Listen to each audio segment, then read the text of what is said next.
Okay, gurus. Saying that Kubernetes is API-centric, well, that's like the understatement of the century.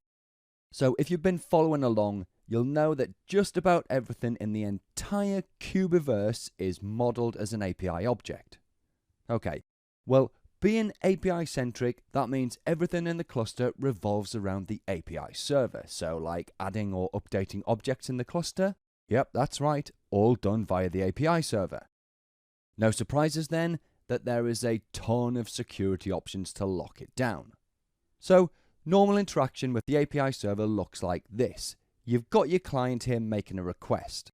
And of course, we're going to cover the detail in a second, but it's all REST-based and operations are CRUD style, create, read, update, delete, yeah?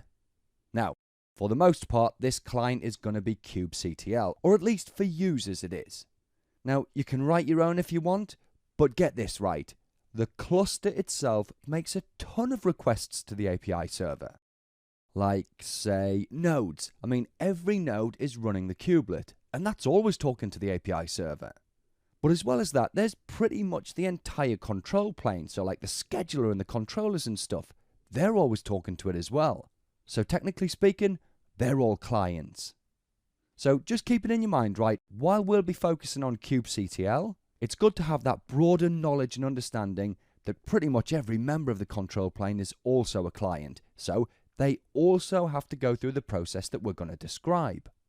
Anyway, the client talks to the API server, and it's HTTPS, yeah? Now, the certificates and stuff are all done by the installer, so if you're on a hosted Kubernetes on a cloud provider, or if you're installing it yourself, right, it doesn't matter, certificates are taken care of. I mean, you can obviously use your own CA if you want, but out of the box, you're getting, at the very least, a set of self-signed certs. Anyway, once all the TLS is established, the authentication phase kicks in. Now, sometimes we call this auth-n, yeah? Well, this phase is all about looking at a request and saying, right, this request to do whatever, maybe spin up a new deployment. Well, it's been requested by the user Nigel. Well, how do we make sure it actually is Nigel? Detail obviously to come, yeah? But it does its magic and it verifies that yes, this is Nigel, or no, it's an imposter. Well, after authentication, it's authorization, and this is the RBAC bit, right? That bit that says, okay, now that we know this is Nigel actually allowed to perform this action? Create the deployment or whatever, yeah? Again, details to come, but the authorizer runs a bunch of checks and either allows or denies the request. And that's really the RBAC stuff done, but it is not the end of the API admission process. Next up is this thing called admission control. So once the auth-n and the auth-z stuff is done, we can configure admission controllers to modify and validate requests. So on the modification or mutation front, you might implement a policy that forces all pods going into a particular namespace to get a certain label. Or maybe you want to force all images to come from a particular repository, right?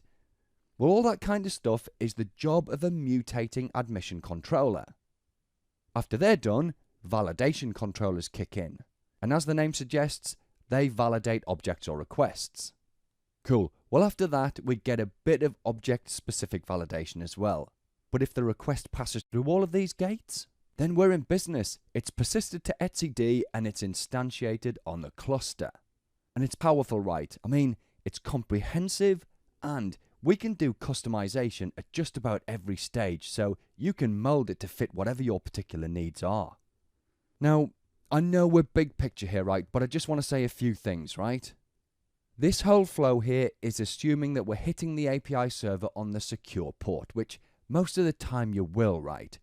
But some installations open an insecure local port on the masters, meaning if you can log on to the masters, and that's a big if, okay, but if you can then make requests to the API server and bypass all the TLS and the auth stuff. Now, the admission controllers still kick in, but even so, right, having an insecure port is just not a good thing for production, so turn it off, right? And the details on how to do that, they can vary, right?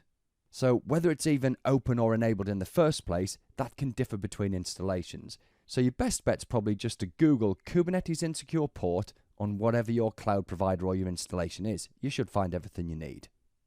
Now then as well, RBAC's been enabled since 1.6 and it's GA now, so V1 in the API I think since 1.8. So it's not new and you definitely can trust it.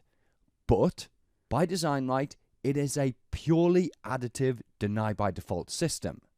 And by that I mean when it's enabled, everything is locked down.